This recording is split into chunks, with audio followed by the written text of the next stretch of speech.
In this tutorial I will show you how to add Instagram filters to photos from camera roll. So first open Instagram and go to your profile page. Click on plus icon on top right corner. Next click story.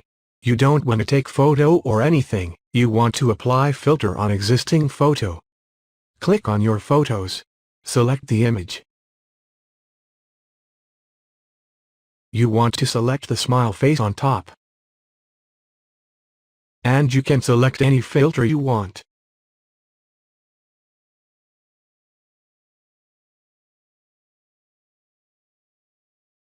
For example this one. And apply it.